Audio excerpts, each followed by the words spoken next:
How do you destroy the person who shattered your soul? It's a question that haunted me for 6 months, ever since I found a single. It's a misplaced earring on the passenger seat of my wife's Car-An earring that wasn't hers, and one I'd seen before, glinting in the earlobe of the man we'd hired to help us heal. That man, Dr. Alistair Finch, was our grief counselor. The one we turned to after we lost our daughter Lily. Now, standing across from the sterile glass building on North Michigan Avenue where he practiced, I finally had the answer. If you enjoy stories about getting the ultimate revenge, make sure to like this video and subscribe to the channel so you never miss an update. The first crack in my world appeared 3 months after Lily's accident. My wife Clara started coming home late from her support group meetings. At first, I didn't question it. We were both adrift, navigating a sea of grief so vast it felt like we were on separate life rafts. But then I noticed the little things. A new, expensive perfume she'd never worn before. A sudden obsession with her phone, which was now always face down or locked. She started picking fights, twisting my sorrow into accusations of me not moving on, of holding her back. One Tuesday evening, she said she was going out with friends from work. I was tidying up the kitchen, trying to find some semblance of order in our chaotic lives, when her phone left on the counter buzzed. A message from Alistair. My blood ran cold. Preview text read, "Can't wait for tonight. The usual spot at the Drake Hotel, a place we had celebrated our anniversary years ago." My hands trembled as I put the phone down. It wasn't just a support group, it was an affair. And the other man was the one person who was supposed to be guiding us through our darkest time. The betrayal felt like a physical blow, knocking the air from my lungs. I stumbled into our bedroom, Lily's room, and collapsed onto her bed, clutching a stuffed bear she'd loved.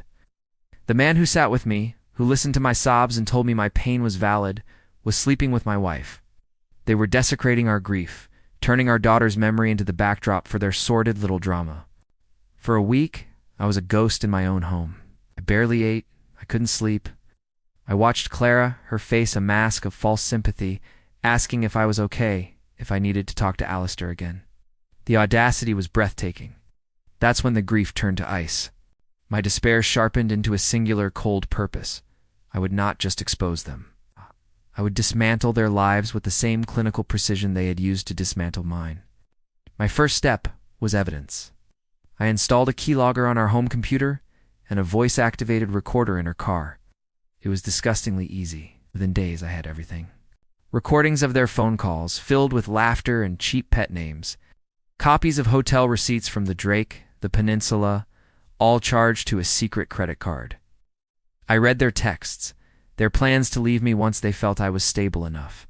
They saw me as a pathetic, broken man they had to manage. They had no idea who I was becoming. Next, I turned to Alistair. A little digging revealed he had a history. I hired a private investigator who found 2 other women from previous cities who had similar stories, grieving, vulnerable clients he had preyed upon. He was a predator hiding behind a professional license. I also discovered his practice was heavily in debt, and he was being considered for a prestigious partnership at a major Chicago psychiatric firm. His entire career was built on a foundation of lies. The final piece of my plan was our shared assets, but a joint investment account, a beautiful home in Lincoln Park, and a shared business account for the small bookstore Clara ran. Over the next 2 months, I meticulously and legally began to move funds. I consulted a shark of a divorce attorney who guided me through every step. I liquidated investments, citing market volatility, and moved the cash into a new account solely in my name. I took out a second mortgage on the house, a line of credit they both knew nothing about. The day of reckoning was a crisp October afternoon. Alistair was giving a keynote speech at a major mental health conference at the McCormick Place Convention Center. His big moment. The culmination of his life's work. I made sure Clara was there, sitting in the front row, beaming with pride for her secret lover.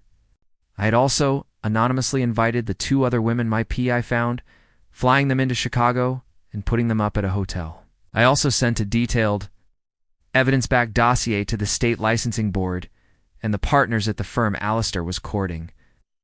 As Alistair took the stage, the large screens on either side of him flickered to life.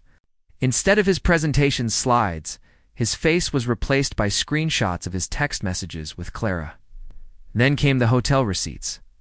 Then, the audio from her car began to play over the conference hall's sound system, their voices laughing about me, planning their future. The room fell into a stunned silence. I saw Clara's face drain of all color. She looked around, trapped, as hundreds of Alistair's colleagues stared, first in confusion, then in dawning horror, and the two other women stood up from the audience, one by one, and walked toward the stage. I wasn't there to see it. I was at our house, packing the last of my things. My phone buzzed with a text from Clara, a string of furious, panicked words. I simply replied with a screenshot of our NAMT joint bank account, followed by a picture of the divorce papers I had filed that morning. The house was in foreclosure. Her credit was ruined. His career was over before the conference even ended. They had nothing left but each other, and the public wreckage of their deceit. I walked out of the house, leaving the key on the table, and didn't look back. The silence in my car was the loudest sound I had ever heard. The world felt empty, but it was mine again. The end.